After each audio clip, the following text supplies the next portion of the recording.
Good. So now, if you look at this particular topic under margin and absorption costing, it is the simplest topic of all because you only need to understand how you are going to deal with one particular item. That is fixed production overheads. Once you've been able to understand how you're going to treat these fixed production overheads, then automatically you are done with this particular topic. Because the examiner will be asking you very simple questions. One, can you give us the arguments against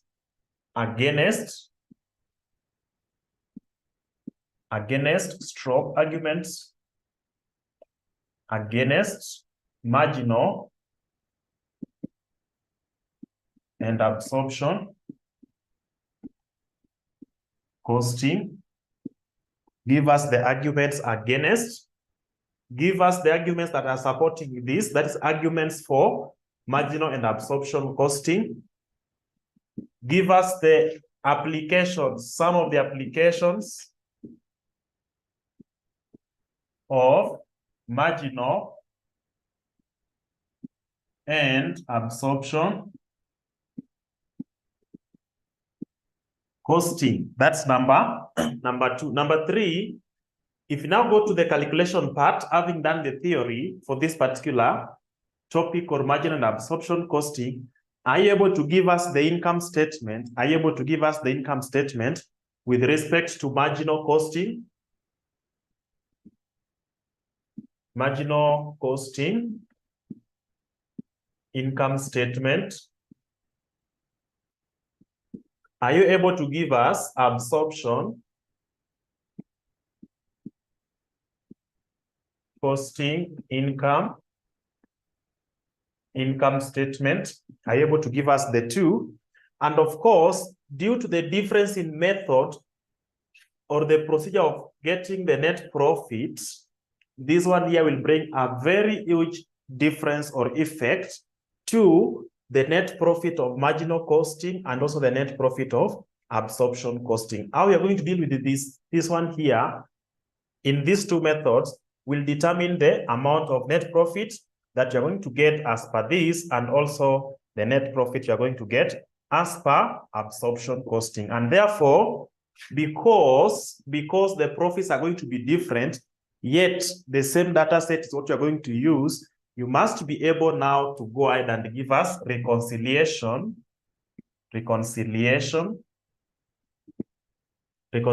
statement that is going to help you to reconcile the different profits as per marginal and the profits as per absorption costing. So you must be able to come up with the reconciliation statement. You must be able to prepare the income statement as per absorption and marginal costing. Then in the process of preparing the statements, we are going to meet these terms: absorbed, the overheads. You are going to absorbed overheads. There are those overheads. Under absorbed overheads, you're going to meet under absorption or over absorption. You're going to meet the different values of the closing inventory. For example, under this, you're going to find that the closing inventory in terms of units will be 150. But now the value of the closing inventory will be different for each method. And therefore, for the closing inventory, during reconciliation, you are also going to meet these terms of understated,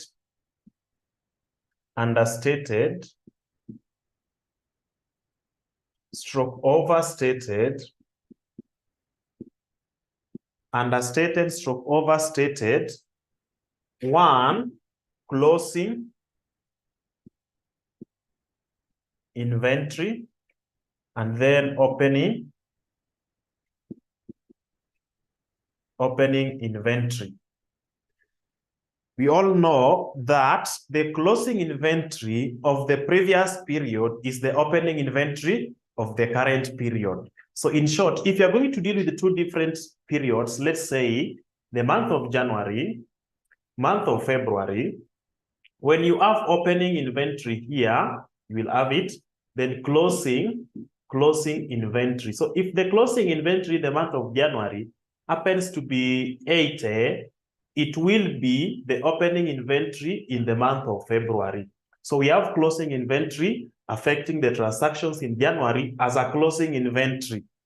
We have the same closing inventory going to affect transactions in the month of February as an opening inventory. And therefore, the effect of these two items, even though it might be looking like the same thing, but how we use it here, we call it closing inventory. When we now move to the next or the subsequent period, we call it opening inventory, and they have different effects on the cost of sales. So because they have different effects on cost of sales, we are automatically going to see their effect on our net profit at the end of the day. Again, this one here, or this concept, is an extension of the last part of topic number 4, which we covered, where we're dealing with over stroke under absorption. That concept has been transferred to this particular topic, but then you're going to look at it when we are dealing with the fixed production overheads. Under reconciliation, we must know the overstated or understated value of the closing and opening inventory.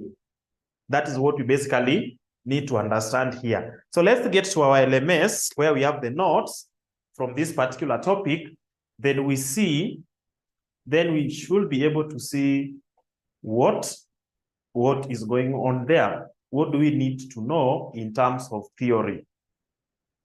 What do we need to know in terms of theory? So let's get to the platform. Let's get to the platform. I've logged into the platform. So let me get to my courses. Let me get to my courses under management accounting. We need to move direct to topic number 5, number 7, topic number 7. And the first part of topic number 7 is the differences between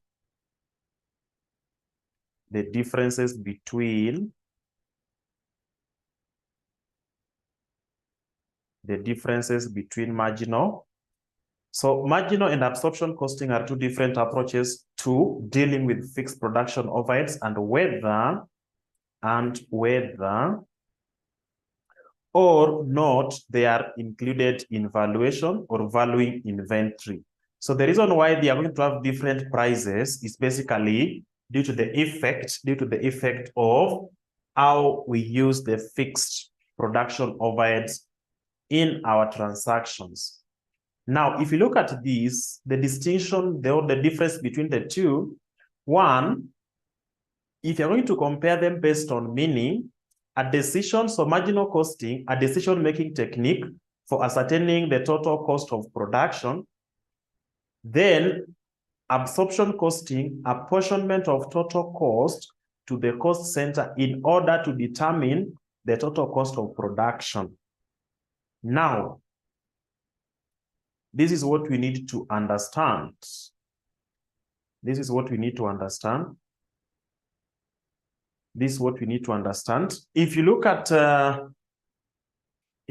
marginal and absorption costing, I think just some minutes ago in your WhatsApp group, I indicated that we are going to do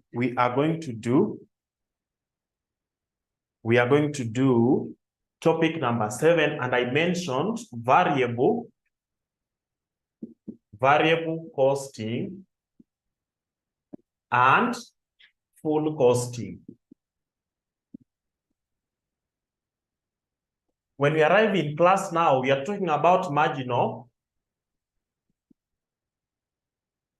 and absorption. When you're going to do your cut or mock, you'll be finding that I'm going to indicate direct,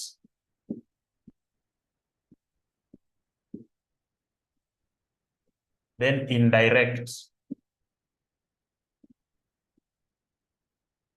So the examiner can use any of these three to refer to marginal costing.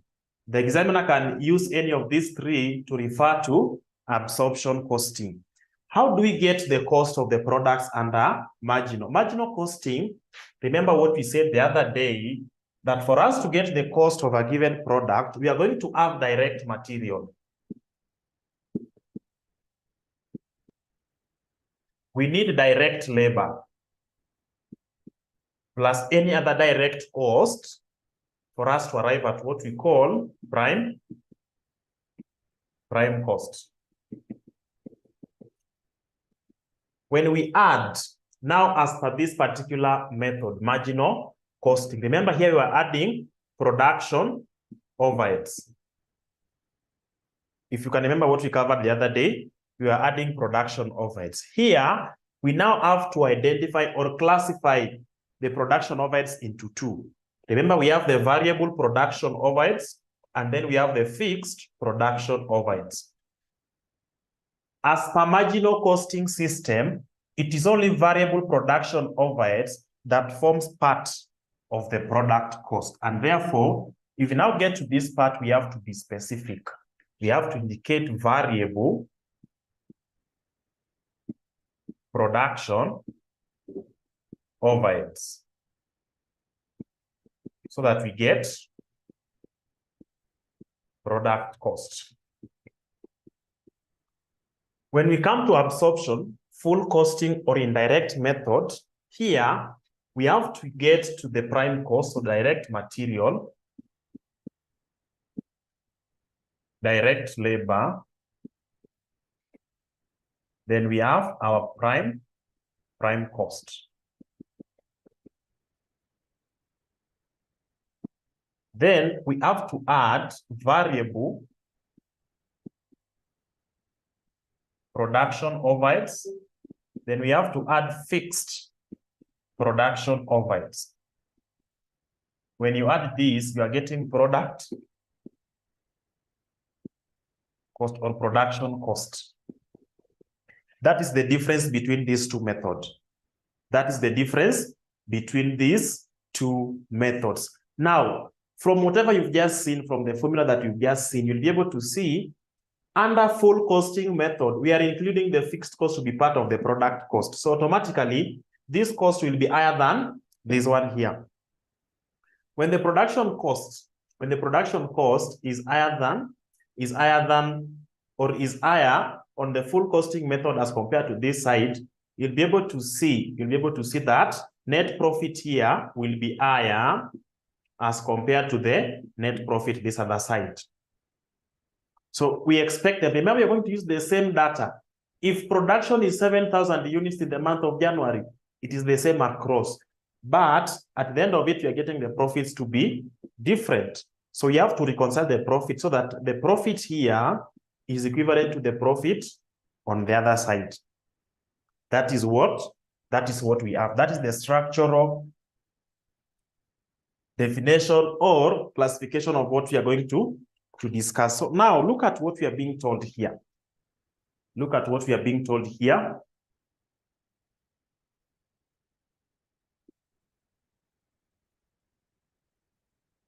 So cost recognition, the variable cost is considered as product cost, while fixed cost is considered as period costs. Both fixed cost and variable cost is considered as production cost. But remember, it is not just any other fixed cost. It is fixed production costs, fixed production overheads.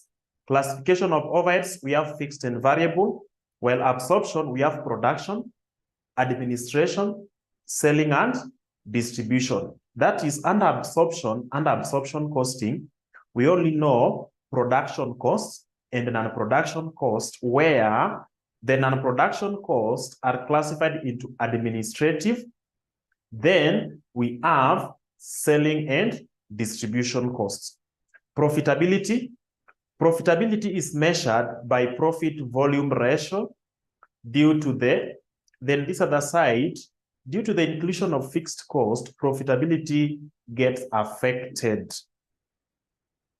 Profitability gets affected. So that is, under marginal costing, the profitability is constant. The profitability or the profit, the way of getting the profit is constant, and the only way, the simplest way to recognize your profit will be basically dependent on volume. Volume of output.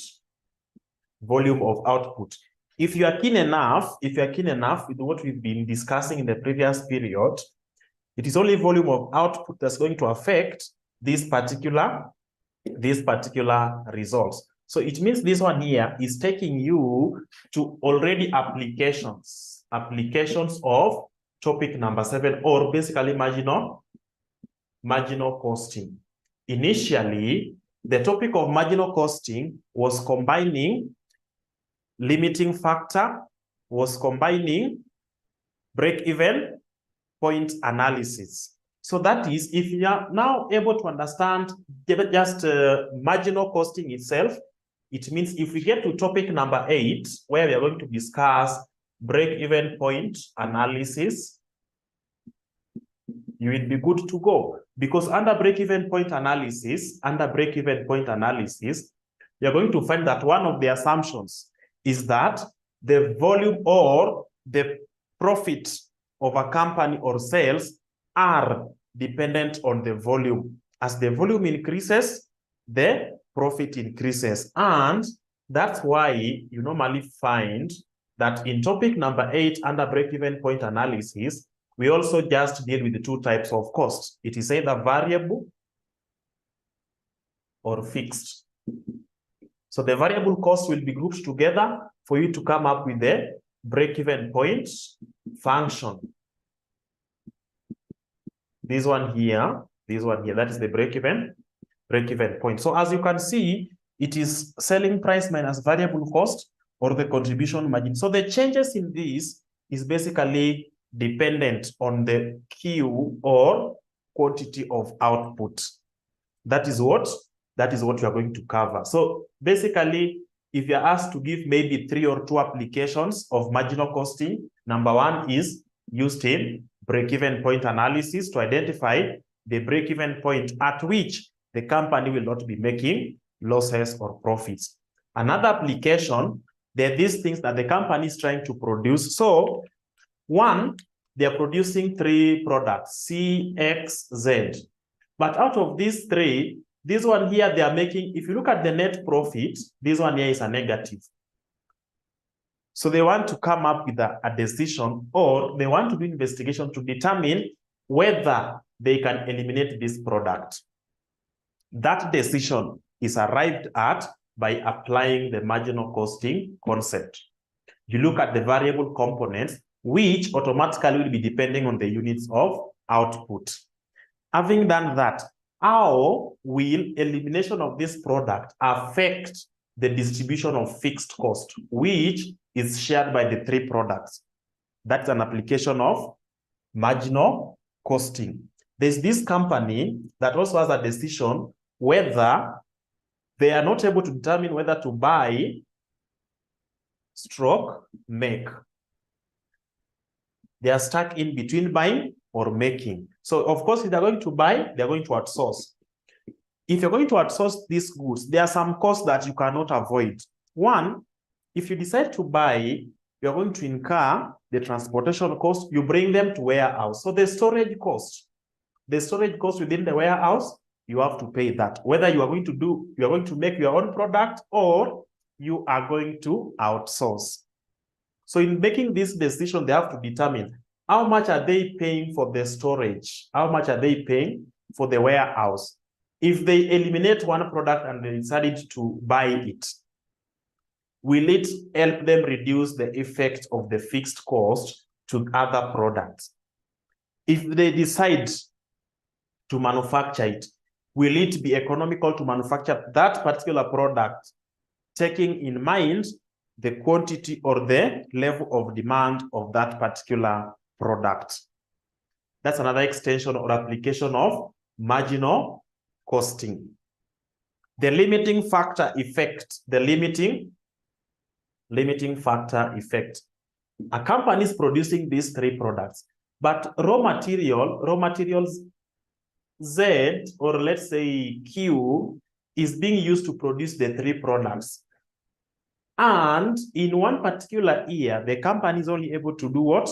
The company is only able to purchase 4 million units of this raw material Q. How will they ration the available units of material Q to produce C, X, and Z such that they are able to meet the market demand, and at the same time, they maximize their returns or their net profit from that particular raw material Q?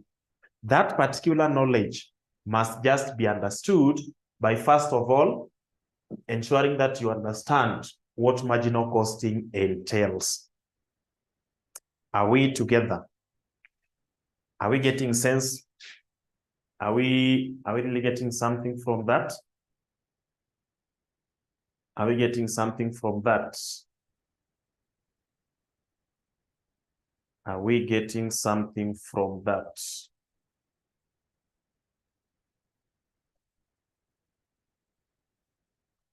Okay, then you now come to this part here, cost per unit. Here, stock does not influence the cost per unit of output, that is marginal.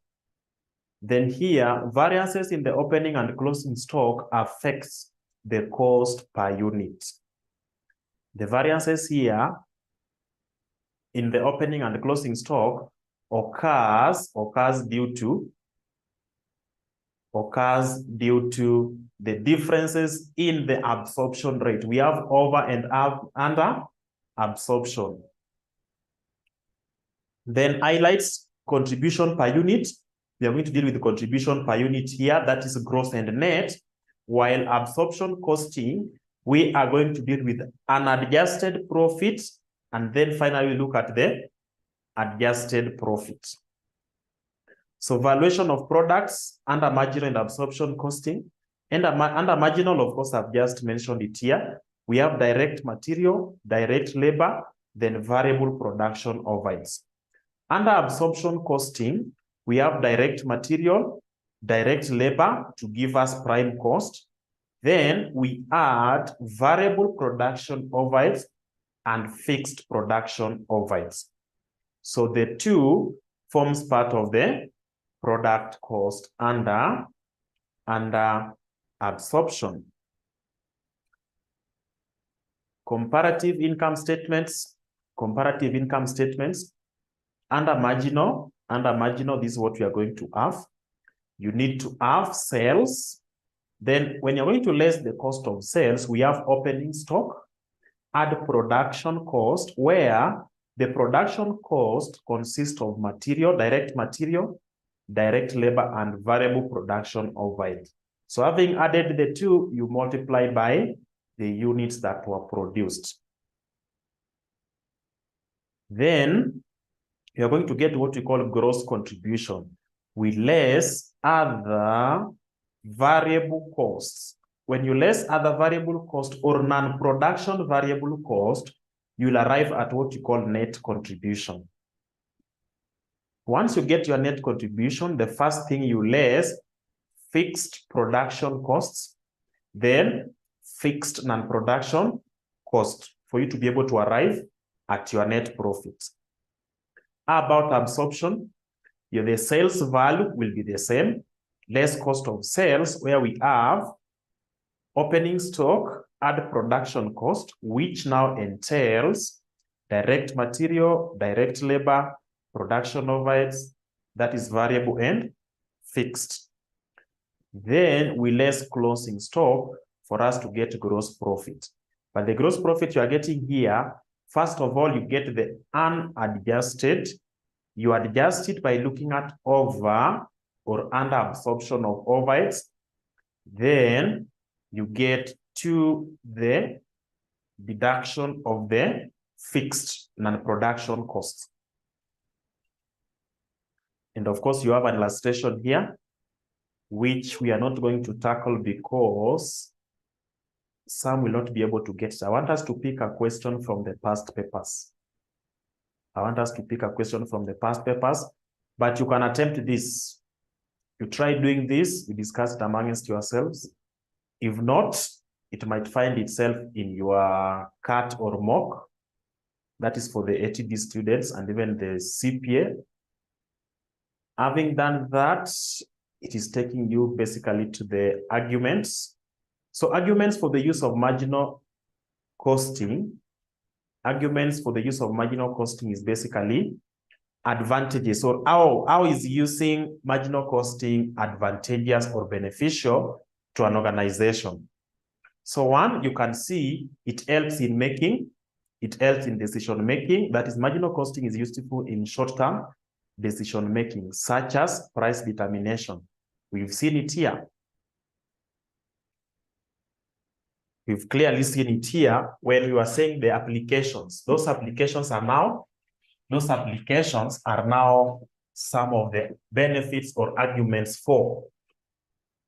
So we've seen if you want to do production of a given product, it enables you to determine the quantity you are going to produce. And in the process, by predetermining the price, you can be able to make the decision on what profit margin or markup to set for your goods.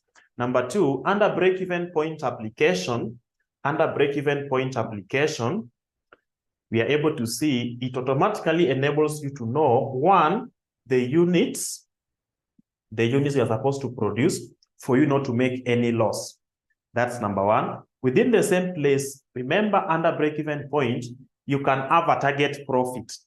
If you have a target profit, how can you use the target profit to work backwards to know the exact units you are supposed to produce? Still an application of marginal costing. Still an application, and that's one of the arguments for marginal costing. Then number three, we've been able to see you have to make a decision here whether to buy or produce. Whether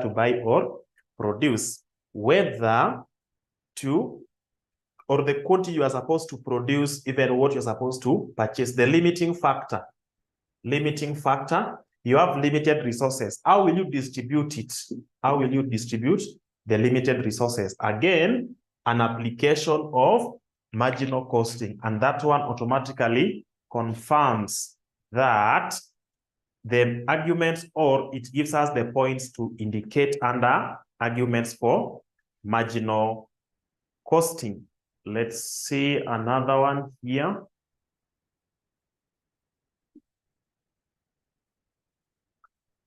Then we have easy to understand. Marginal costing is simple and easy to understand. Of course, we've been able to see that. The only thing you need to know is to identify the variable production costs. Then now arguments against, or some of the limitations in accurate profit calculation. Why? Marginal costing does not take into account fixed overhead costs. As a result, it may provide an inaccurate picture of the profitability of a product or service. Then, inadequate for long-term decision-making, marginal costing focuses primarily on short-term decision-making and may not provide a comprehensive view of the long-term profitability of a product or project. Undermines cost control. Marginal costing does not emphasize cost control or cost reduction efforts. You are trying to minimize cost, but so long as you have the variable production cost, it considers only volume. It is only concentrating on the volume of output. It does not work towards minimizing the existing variable costs. Then distorted inventory valuation, which we are going to see after doing an illustration. Ignoring capacity utilization. It does not consider whether the company has got excess capacity, which can be used in other activities. It is basically considering that basic or. So here they are trying to explain that marginal costing assumes that fixed costs remain constant within a certain production capacity. However, in reality, as production levels changes, fixed cost may also vary. Ignoring capacity utilization can lead to suboptimal decision regarding pricing, production levels, and resource allocation. How do we really look at this? How do we really look at this? For example, one, the company, so the fixed production overheads, we have 4,000. We have 4,000 units produced. We have 100. So you can see, if the company is going to produce only 100 units, then the fixed production overheads per unit will be, the fixed production overhead per unit will be 4,000 divided by 100, which is 40. When these units are now increased by just one, that is 101, what will be the new fixed production overhead per unit? We are going to have 4,000 still, but now you divide by 101. What will we have? What will we have there? What will we have there? Somebody? 4,000 divided by 101.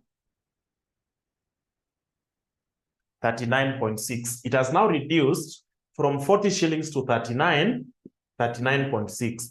Let's say the company has tried so hard to increase this to 105 units. They have increased the quantity to 105 units. What will be the new fixed cost per unit? The fixed production overhead per unit, what will we have? 38.1. So you can see, as the quantity increases, the fixed production overhead per unit is reducing. The company is able to recover the fixed production overheads that were incurred. So this one here, imagine under marginal costing, it says that the fixed overheads are constant. It does not change. Even if you produce 500 units, it will still be this one here. But now, under absorption costing, you'll be able to see that the fixed production overheads must be used in consideration of what was actually produced. You give us the standard, yes, but we compare the actual overhead as per your standard. Then we now look at over or under absorption. That is what we need to understand here. So as the quantity increases, from 100 to 105, the fixed production overhead per unit is reducing. And the reduction in that is basically beneficial to the company because it is helping them to increase their final profit.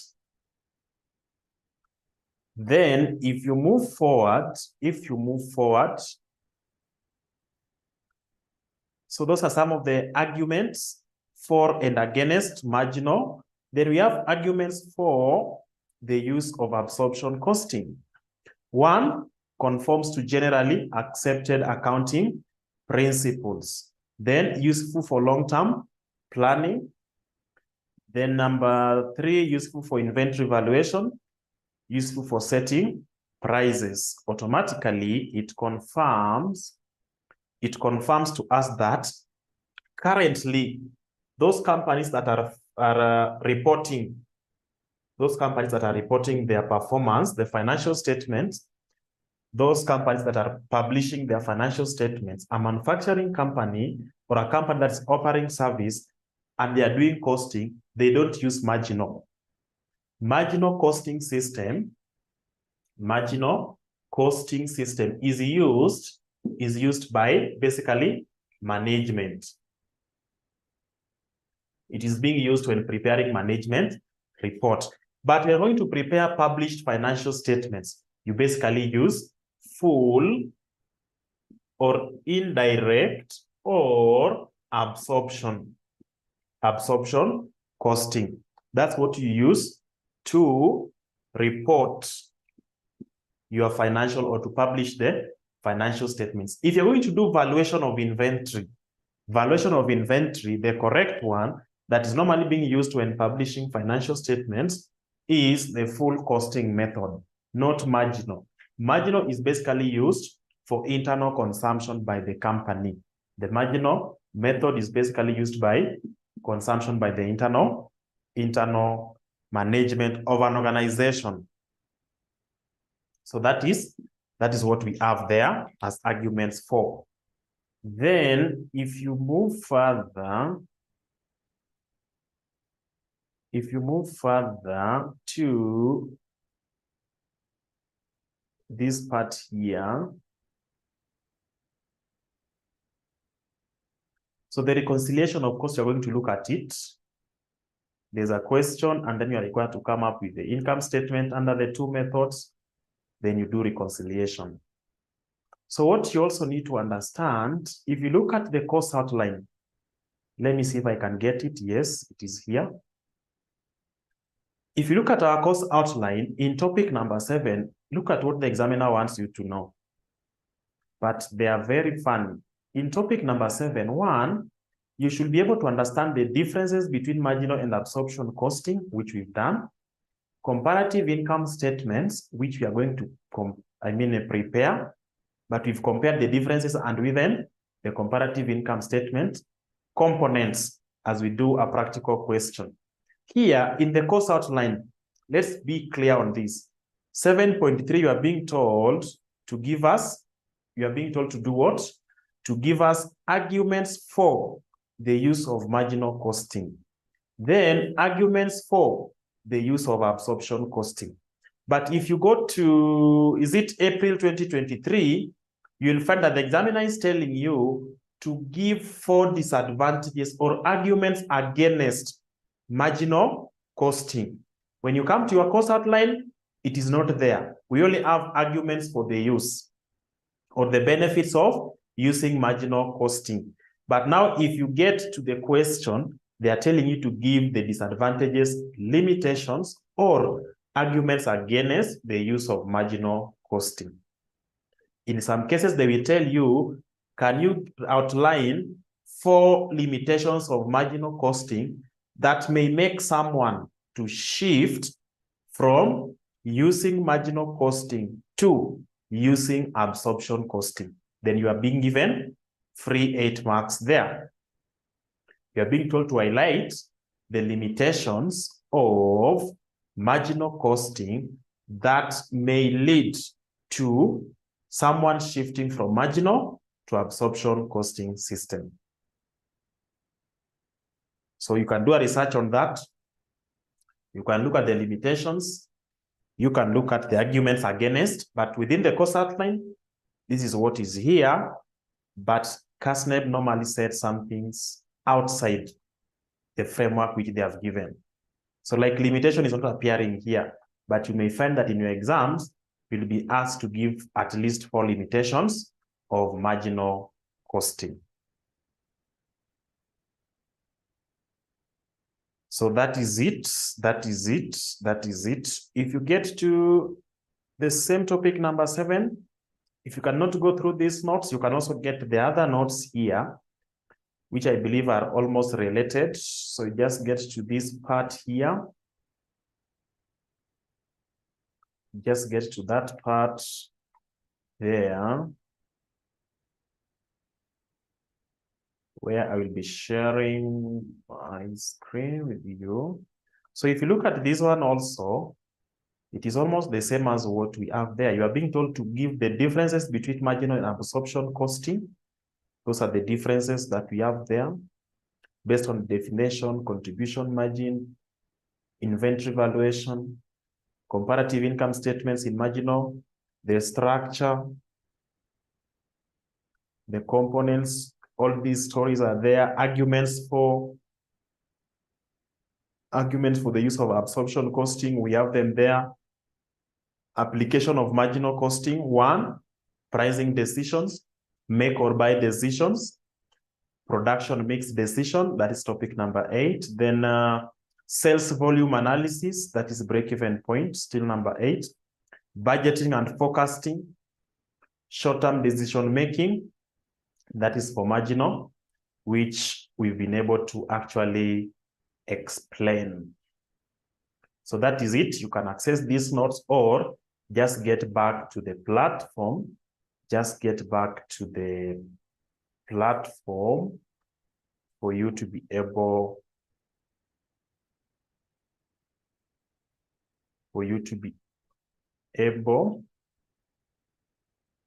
to do your studies. So that is it. That is all about the theory. What is remaining here for us is basically to do a question. So are we okay up to that point? Are we okay up to that point? Are we okay up to that point? Are we okay up to that point? Okay, so having done that, I want us to move very fast. I want us to move very fast to a question. A question. Can you get a 5 minutes break before starting a question? Yes, let's meet at exactly 7. Let's meet at exactly 7. But I will be posting the question and the sitting here. So as you go for the break, please try to locate those particular questions. Try to locate the questions so that we do them very fast and mark the end of this particular topic. So our break starts right away. Great. So if you look at that particular question, it is basically putting what we discussed in theory to the practical application. Are we able now to execute the format so that we come up with the net profit as per marginal and as per absorption? So our question is from topic, from August 2022, question number 4, A and B. It is ATD, sitting. So if you read that particular question, you'll be able to see you are being told that RH Limited manufactures and sells a single product branded Z. Currently, it uses absorption costing to determine profits and inventory values. The budgeted production cost per unit is as follows: direct labor, direct material, fixed production overhead. Now, the cost given there per unit, the direct labor, the cost, so for you to interpret that, you're able to see direct labor, we have 3 hours at shillings 6 per hour. Is it? Now, if you look at the cost that's going to be incurred to produce 1 unit of this product Z, we have 18 shillings. So are you able to give us the total labor hours required? The total labor hours required to produce this particular unit. 3 hours is charged at shillings 6 per hour. Now, of course, they could have given you this 3 hours at shillings 6 per hour, then we have 18 shillings. So somebody will be confusing and checking this one here as the cost per unit. Or material, that is a direct labor cost per hour. Somebody will be confusing and checking this one here. This one here is the cost per hour. This one here is the cost per hour, but not cost per unit. 1 hour is equal to 6 shillings. But this particular product Z requires 3 hours. It needs 3 hours for you to produce 1 unit of Z. So please don't confuse the cost per hour with the cost per unit. because interpreting this will also be very, very important to you when you get to topic number 10, where you're going to deal with variances, the actual and the standard results. You have to understand this particular concept. The 6 shillings given here is per hour, but for you to produce 1 unit of Z, you need 3 hours, and therefore 3 multiplied by 6 is giving us 18 shillings. I believe that is clear to someone. Is that clear to someone? Is it clear to someone now? Okay, then we are given for the material, we are given direct material 4 kgs at shillings 7 per kg. So for you to produce 1 unit of Z, you need 4 kgs, but cost per kg is 7 shillings. So that's why you are taking 7 by 4 to give you 28 shillings. Then we have fixed production overheads. The fixed production overheads, it is fixed. But now if you use their normal standard, their normal capacity, when you divide by the expected units of output, you are getting that the fixed overheads is equivalent to 20 shillings per unit of Z. So if you are given the estimated output of Z, you can get the fixed overhead as per the normal standard or the set standards of that particular company. Additional information, normal output volume is 16,000 per year, and the volume is used to establish the fixed overhead absorption rate for each year. Let's listen to this. Overhead absorption rate, we say, is equivalent to budgeted overheads, taking us back to just the concluded topic, over total activity level. For this particular question, our budgeted overheads is the fixed production overheads, which we are being told that, remember, for you to get this, you take the budgeted overheads, divide by total activity level. Now, I want you to help me interpret what is going on. Do we have any of this within the question? Do we have overhead absorption rate? Do we have total activity level?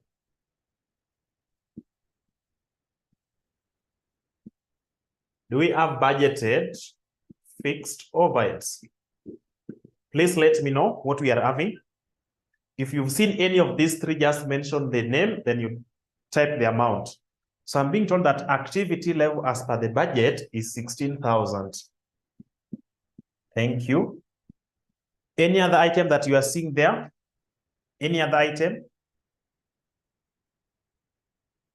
Any other item that you're able to see? Do we have any? Because you cannot look for 2 unknowns. It means 2 of these items have been given to us.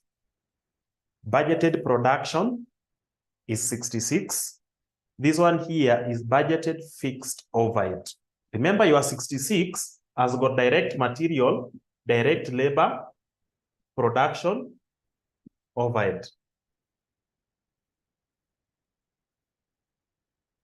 Thank you, Solomon. The overhead absorption rate has been given to us as 20 because it is per unit. Is it?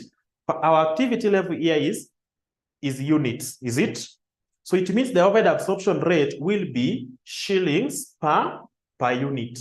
We've been given that the cost of producing 1 unit, direct labor, direct material, fixed production overhead, and it is 20. So it means this one here is the overhead absorption rate. If you have these 2 and your formula is here, are you able to get the unknown, which is budgeted overheads? Please go ahead and calculate for me this now. This is the unknown. This is what we are lacking. So go ahead and calculate it. Make budgeted overheads to be the subject of the formula. So budgeted fixed overheads is equivalent to overhead absorption rate. We multiply by activity level. If you do that, what will you have? We have 320. We have 320,000. So for the entire year, the fixed production overhead is budgeted as 320.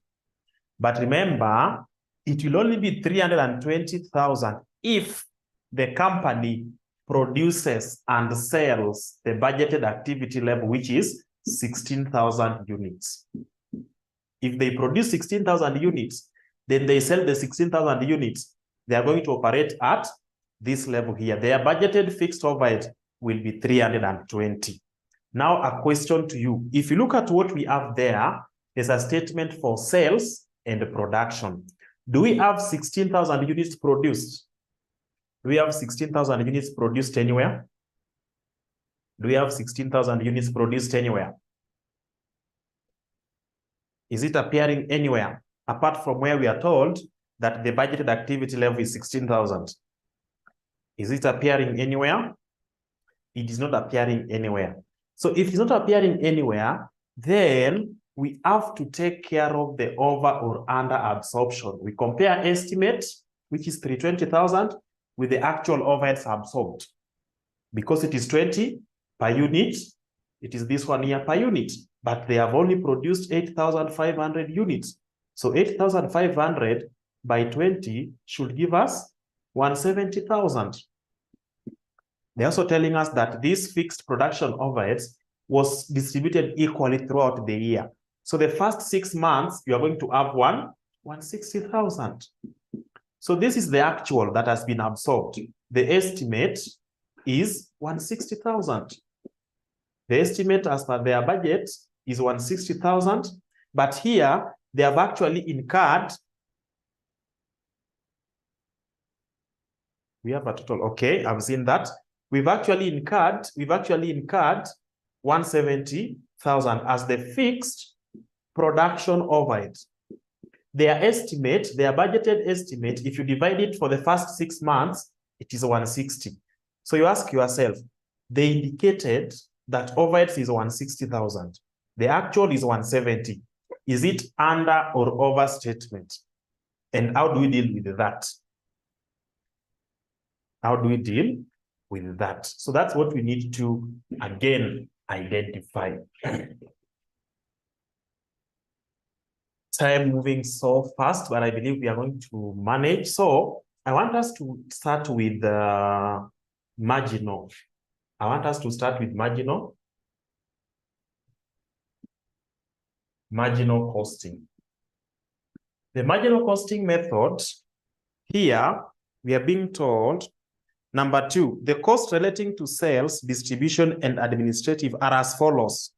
That is non-production cost. Remember the non-production cost, we have the variable component and the fixed. The variable is 20% of sales. The fixed is 180,000 per year. So it will be distributed equally throughout the year.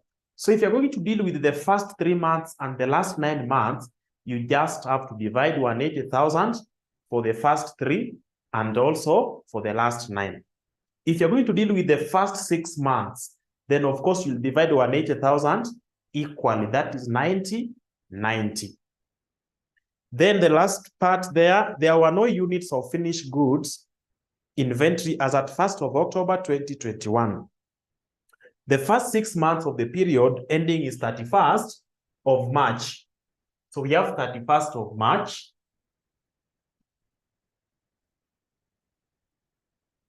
(2022). Then we have 30th September. Let me take it to this side here.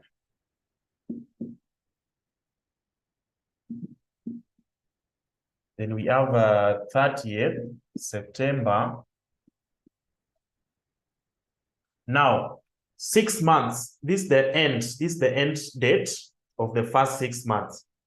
And this is the end date of the last 6 months. So it means when we are being told that there was no opening inventory on 1st of October, the next day of the previous period. From here to here, we have 6 months, is it? Now count 6 months backwards. Count 6 months backwards. You're going to find that you'll be having 30th of September, but now 2021. So on this date, the closing of this date is the opening of 1st of September. Now, if this is the end of the period, the starting part of the period is supposed to be 1st of October, 2021. Here, there was no opening inventory. There was no closing or opening. There were no units of finished goods inventory as at first. So there is no opening. There is no opening inventory for the first 6 months. But for the last 6 months, the closing of this part will be the opening of this part. Are we together? Are these things really making sense? Are they making sense to someone?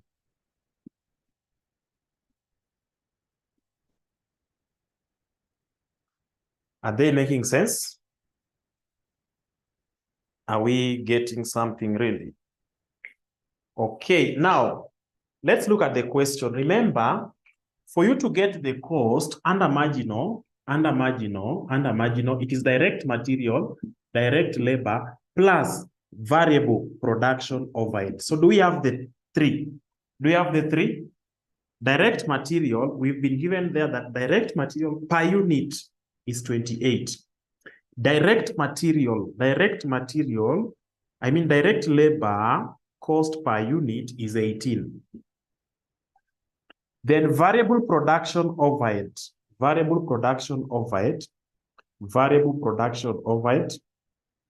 we have any? Do we have any other variable production overhead here? Do we have any other variable production overhead here? So if you try to add these ones here, what will you have? 6. Do we have any other cost? Do we have any other cost apart from that? That is the variable production overhead. Do we have any?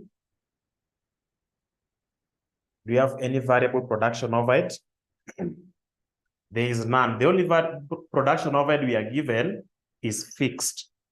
So remember we said the part of the cost of the product is variable production overheads under marginal costing. And that's what we are preparing here. So it means the cost per unit that is produced is supposed to be 46. Is it? As per marginal. So let's now go ahead. Let's go ahead and start preparing the statement. So the first thing that you're going to have here, if you're going to prepare your income statement, you must start with sales. You must start with sales. How are we going to deal with the sales? Look at what we have. The sales for the first 6 months, we have 7,000. The sales for the last 6 months, we have 8,000. Now, the selling price per unit, do we have it anywhere? The selling price per unit. Do we have the selling price per unit anywhere? Do we have the selling price per unit anywhere? Our selling price per unit is 140. So we have sales. 7,000. And then 8,000. Everything you multiply by 140. So what is the sales under this? The value of sales under the first 6 months. The value of sales under the first 6 months. People are not using their calculators. 140 by 7,000. 980. 980,000. About 140 by 8,000. What will we have here? 140 by 8, that is 11. That is what we have. Then we are being told, after having sales, you need to give us what we call cost of sales. And the cost of sales, that's where we are going to have our opening stock. Then we need to add purchases. Then we need to less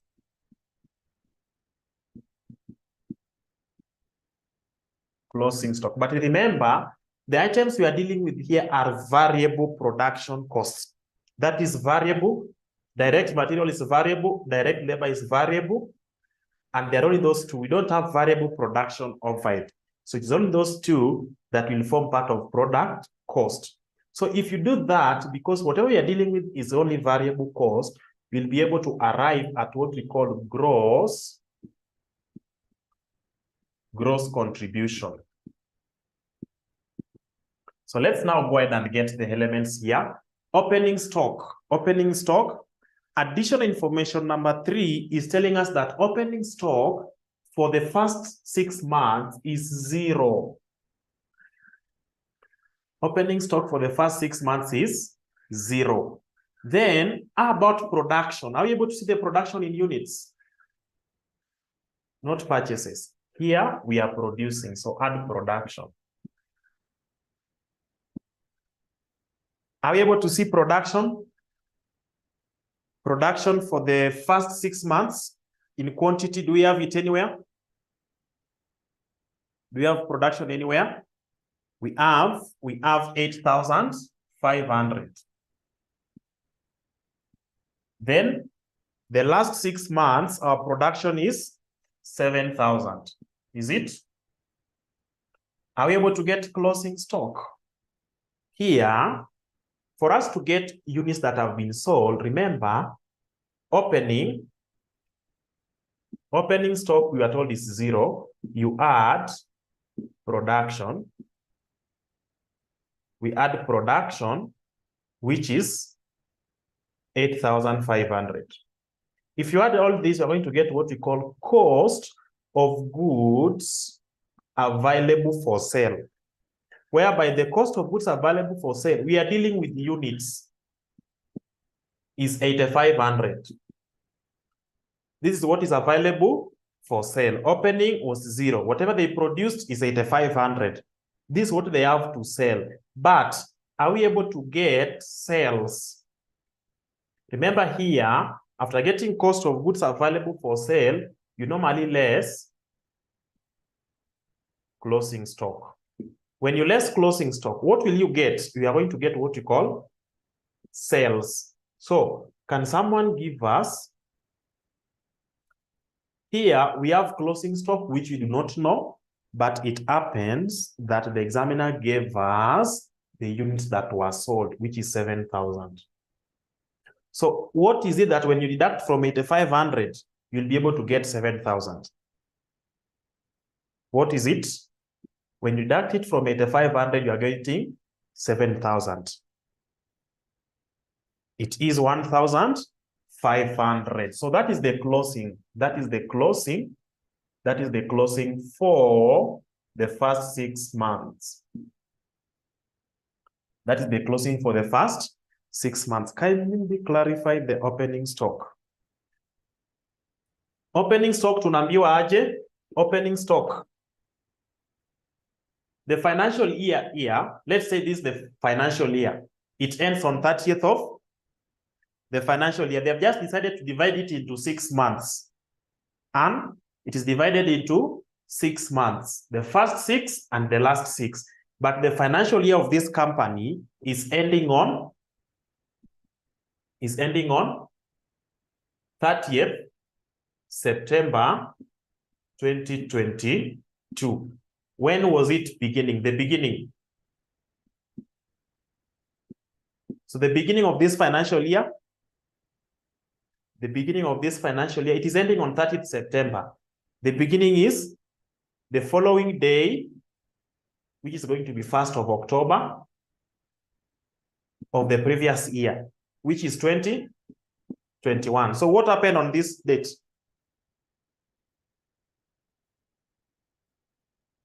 What happened on this date? Have we been able to see something? Have we been able to see something? Then you relate to additional information number 3. Have we been able to see something now? Have you been able to see something and confirm? Have you been able to see something from this and? Is your question answered? Great. So having done that, let's now get to this point. We've identified that the closing stock of this part here is 1,500. Now, the opening of, somebody's asking me about the explain on closing. You normally say, you only sell what you have. Opening, you opened with 0. You added from the production department, you added 8,500. But now, how many units do we have that you can sell? You know, you only sell what you have. You started with 0, but you're able to produce 8,500. So the total goods that are available for sale, the goods that are available for sale are 8,500. But you managed to sell 7,000.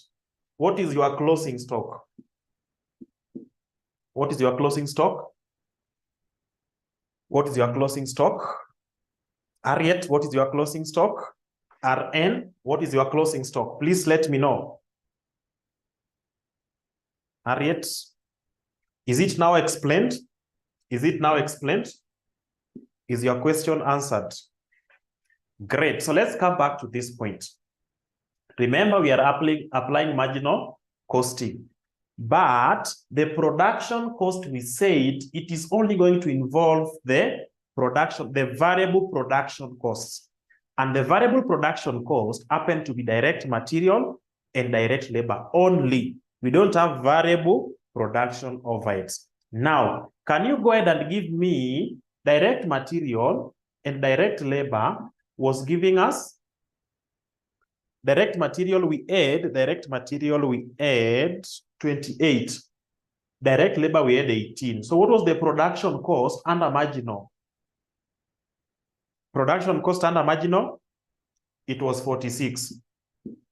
This 46, I want you to listen and even note it somewhere.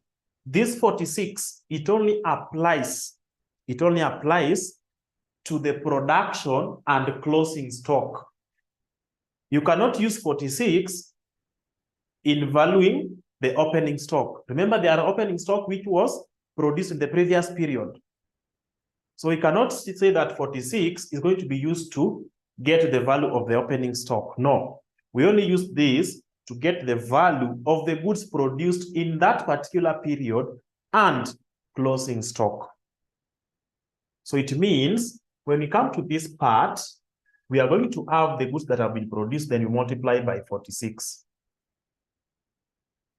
The closing stock that we have here, we are going to multiply by 46. So let's use the same method here. Yes, let's use the same method here for us to be able to get the closing stock of the last 6 months. So do we now have opening for September? Do we now have closing for this period? The first one here is 0. The second one, do we have it now? If yes, how many units? The closing of the first 6 months is the opening for the last 6 months. So opening is not going to be 0 again. It will be 1,500. It will be 1,500. And let me confirm if you're able to see my board. Let me just confirm if you're able to see my board. I believe it is visible. I believe the board is visible. Okay, we have 1,500. How about the goods that have been added, which is you can add through production or purchase, but we've now produced. So if you look at the production, for the first 6 months, it is 8,500. For the last 6 months, it is 7,000. So I will need to add 7,000 for me to get goods available for sale, 8,500. Goods available for sale is 8,500. But how many units did these people sell in? How many goods were sold for the last 6 months? How many? How many were sold for the last 6 months? 8,000. Is it? We now bring those ones that were sold. I added 8,500. I've sold 8,000. The balance is what I call closing stock. Give me the figure here. My closing stock in units. My closing stock in units, we should put it here. My closing stock in units. My closing stock in units.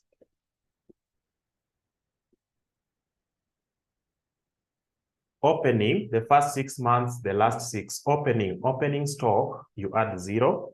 Then production, you add 8,500. The goods that you have, which you can sell, is 8,500. But you sold 7,000. Whatever is remaining is the closing, which we've said is 1,500. Closing for this period is the opening for this other period. You manage to produce 7,000 for the last 6 months. What you now have, which you can sell, is 8,500, but you sold 8,000. Whatever is remaining is what we call the closing stock, which is this one here. Is it now clear? Is it now clear to everyone? Is it now clear to everyone? So our closing or opening here is 0, then 1,500. Great. Now let's now go ahead very fast and calculate. So I want to get for this part here. First of all, opening is 0. So that 0 will remain. Let me put them here and here. Okay, of course, here we are going to have opening. Production, I want to take 8,500 by 46. What do you have? 8,500 by 46? 8,500 by 46? 391. So I'm going to have 391. 391,000. Good. 391, I need to less closing stock, which is 1,500 by 46. 1,500 by 46, 69. So I've known the value of closing stock. Remember, it is this closing stock that I'm transferring to be the opening, the 1,500. This one here, in most cases, if it is there, the examiner will give you the units and the cost per unit, or just give you the value and the units. Here, this one here, we are forgetting about, but the 1,500 is the same one. Is the same one here. So this 1,500, we multiplied by 46 to get 69. It means our opening here will be the same amount. But now with a different name. Here, if it is closing, we are going to deduct it. If it is opening, we add it. Then we come here, we come to this part. So we want to get the cost of goods, which we are going to sell. It is opening, add by production, less closing. So what is the cost of goods? What is the cost of goods? 391 minus 69, 322. 322 is the cost of this good. So remember, whatever you are dealing with, the 46, it is direct material, direct labor, and then variable production overheads. So we are only dealing with variable costs. That's why we indicate gross contribution. Can somebody give me the gross contribution? This minus this. Gross contribution. Gross contribution, 658,000. 658,000. Great. 658,000. Then I now come to which part? Here. Let's go to this other side now. I have opening, I add production. My production is 7,000 by 46. What do I have here? 7,000 by 46. 7,000 by 46. 322. Then I less closing stock. Closing stock is 500 by 46. 500 by 46, I'm told this 23, but I need to less. If I do that, I need to get the cost of these goods here. Cost of the goods, 69 plus 322, 69 plus 322, less 23. 300, 500, no, you are lying to me. You are lying to me. You are lying to me. 368,000, 368,000. What do you have as the gross contribution? What do you have as the gross contribution? What do you have as the gross contribution? 752,000, is it? Now, after getting 752,000, this one here is basically the variable production cost. You now come here and less, or just indicate variable non-production costs. So the variable non-production costs, we have selling or administration, we call it is sales, admin, and distribution costs. What are they telling us about these costs? What are they telling us about these costs? Additional information number 2. What are they telling us about the variable sales, distribution, and administration costs? The variable, it is what? 20% of sales, is it? So can you go ahead and give me the 20% of sales here? 20% of sales, 20% of sales here is 20% of sales. 20% of sales for the first one, 20% of 980, 20% of 980, 196,000. Remember, it is an expense. We are going to less it, of course. How about this one here? 20% of the sales. 20% of sales up here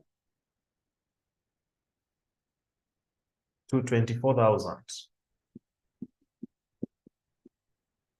When you take gross contribution less variable non-production cost, whatever you are getting is what we call net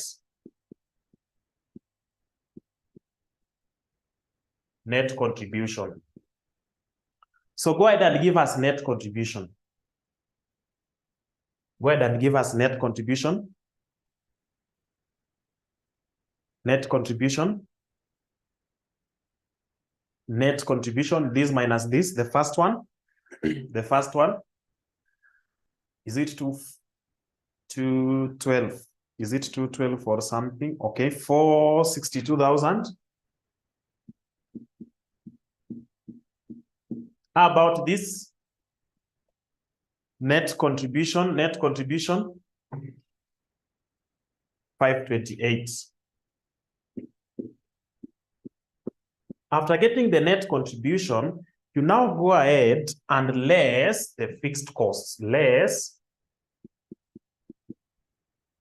fixed costs. So the fixed cost here, we have one. We have fixed production.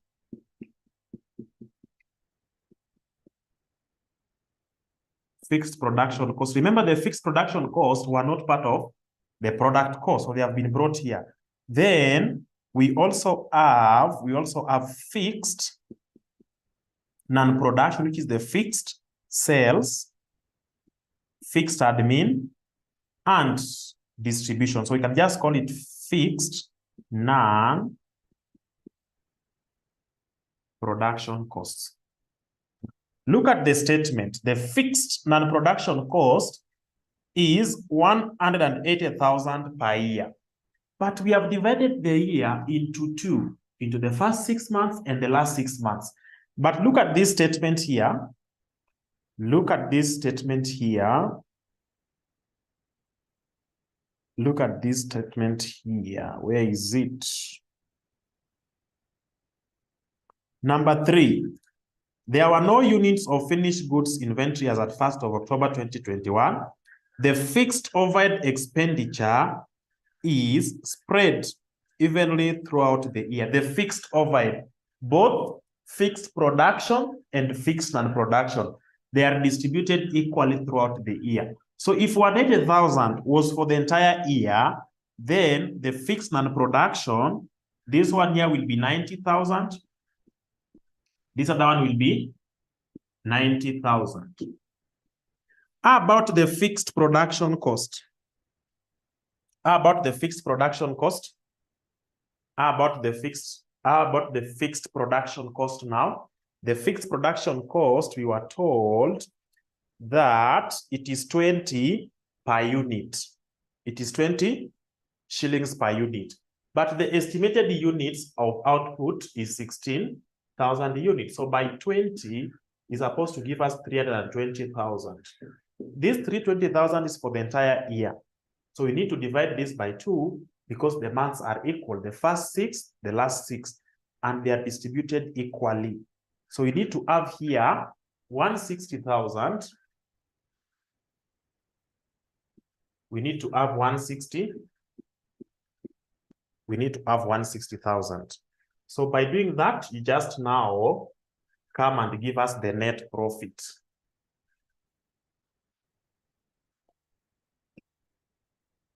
You come and give us the net. You come and give us the net profit.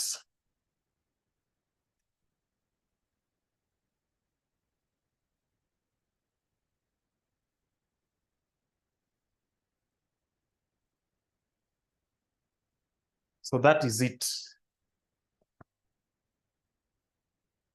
That is what you need to do to give us the net profit. So give me the net profit here and this other side. Of course, these are expenses you deduct. Those are expenses we deduct. So here I'm told it is 212.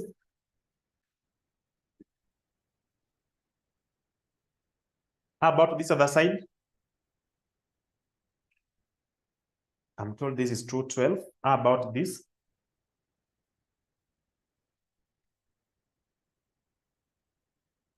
$278. $278,000. The fixed production costs are being taken as an expense. They do not form part of the product cost. They do not form part of the product cost. So that is it. That's what we're supposed to do under marginal costing. As we've seen, the production cost is 46 under marginal. The production cost is 46, and the production cost is what we use to value the closing inventory, because closing inventory is part of the goods that were produced. Of course, if you move to advanced level, you'll be told that this closing inventory should be determined by using the FIFO and LIFO method. Again, if you're going to value your inventory, which I believe we covered extensively. So having done that, you want to do the same thing. You want to do the same thing, but now using absorption costing. Absorption or full costing method. Absorption or full costing method.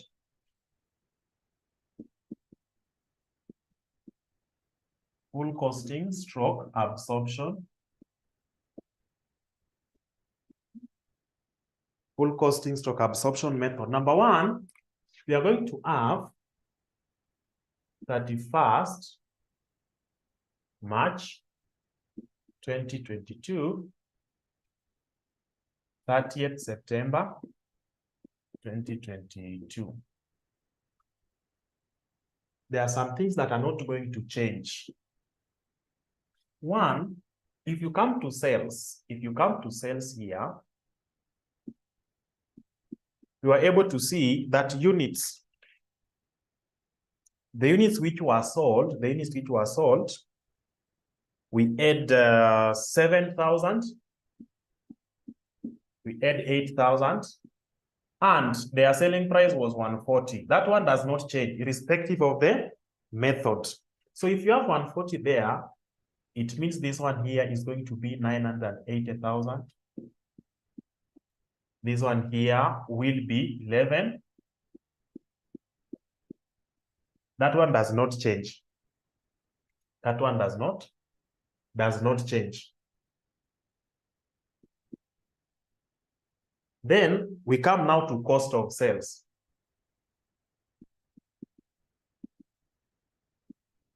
For the cost of sales, we have opening.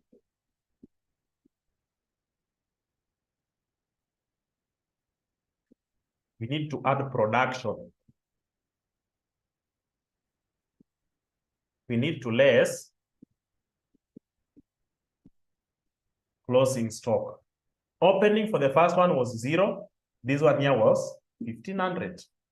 Production, we add 8,500 and then 7,000. What we are lacking is the value per unit. Closing, we add 1,500 for the first one, and the other one we add 500. What we are lacking is the cost there. Okay, having done that, we'll be able to get an adjusted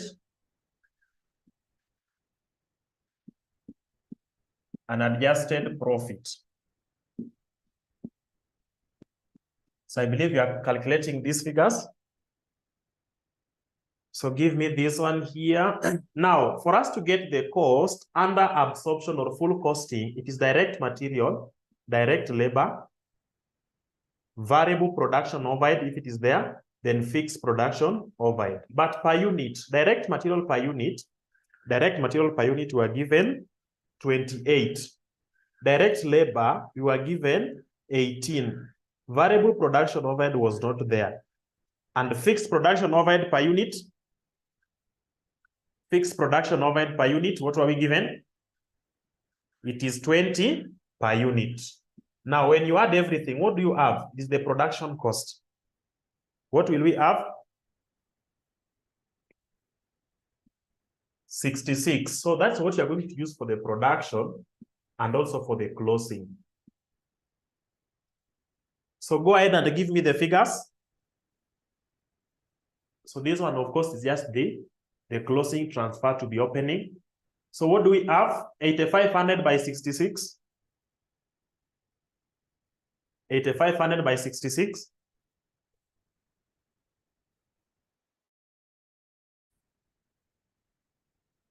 What do we have? 561. So here, let me put it here. Of course, opening is 0. Then about, I can even also take this one together, but let's deal with the first one. Then I also have 1,500 by 66. What will I have here? 1,500 by 66, 99,000. But of course, I need to less that for me to be able to get cost of the goods that were sold. So the cost is this minus this. What do we have here? 561 minus 99. 561 minus 99. What do we have? 462. When you less, you get unadjusted profit. So let's get the profit here. The profit, 518.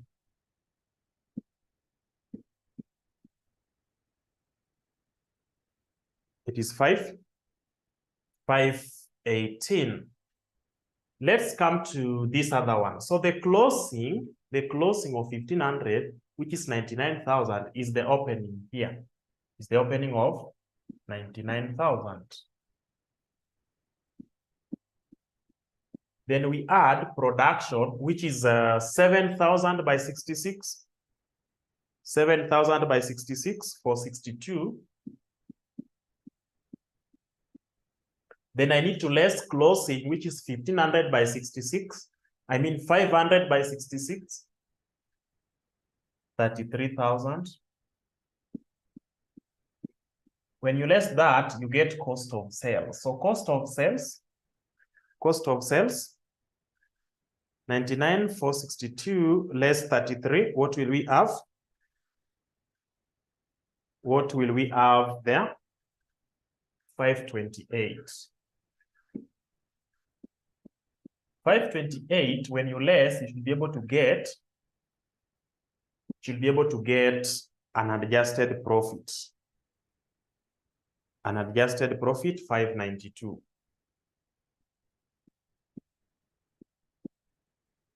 592. So we need to adjust our profit. We need to adjust our profit. Look at what we have done here. Remember the overhead absorption rate which was given was 20 shillings per unit produced. Is it? Per unit produced. Here, but they have a target of 16,000 units. That was their budget. Here, if you do that, you're going to have 320,000. If you get now the budgeted overheads, when you divide it equally, you're going to have the first six will be 160,000. Here will be 160,000. That's as per the budget. Now the actual, they have managed to produce 8,500 units. 8,500 units by the rate, which is 20. By the rate here, which is 20, will give us 170,000. The other one, for the last 6 months, they have managed to produce 7,000 at the same rate, which is 140,000. Tell us whether we have over stroke under absorption. So we need to deal with over stroke under absorption of overheads. Over or under absorption of overheads. Tell us, is it over or under here? Is it over or under? Their estimate is 160. They estimated as 160. The actual is 170. So they understated the expenses by 10,000. Is it? If you understate expense by 10,000, what are you going to do to that 10,000 to make sure that you have the right profit? Here, so we have 10,000. We have the difference here is 20,000. What are you going to do to 10? What will we do to 20? The actual one is this. The actual one is 170. So what do we do to make the expenses appear the way they should be? And remember that is affecting our profit. If I stated 160, but the real expense is 170. So expense was reduced. When I reduced expense, profit was exaggerated. Is it? Profit was exaggerated. So how do I deal with the two? I have 10,000 there, and then I have 20,000 here. What do I do? What do I do? What am I going to do? What am I going to do? So here, when I understated, profit was exaggerated, is it? So I need to reduce. Profit was exaggerated. It was exaggerated, is it? So what am I going to do to make it to the real one now? What are we going to do? Add 20, less 10, add 10, less 20. Let's see those who are getting it correctly. Let's see. Let's see those who are getting it correctly. So the 10,000, the real one is 170, but we stated 60. So what do? We add the 10,000. The actual is 140, but we indicated 160. So we less.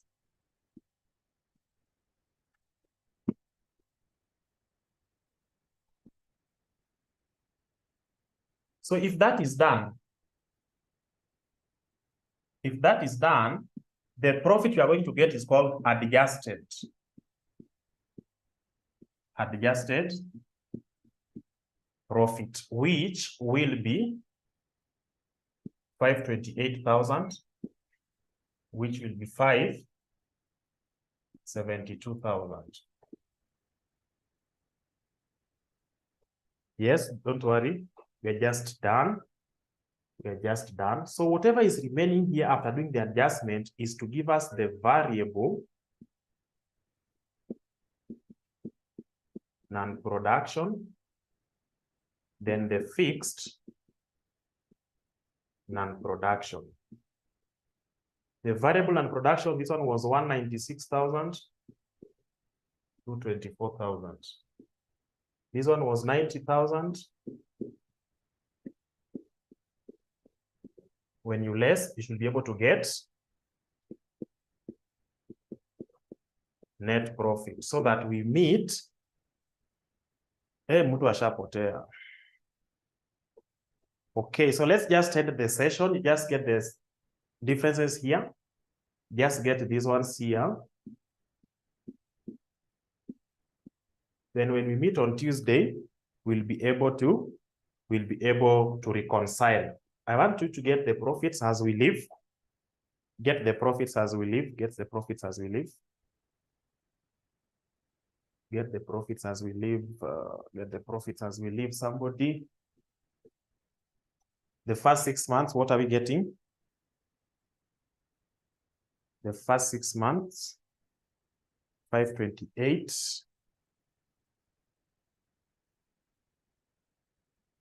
So you're going to have 242.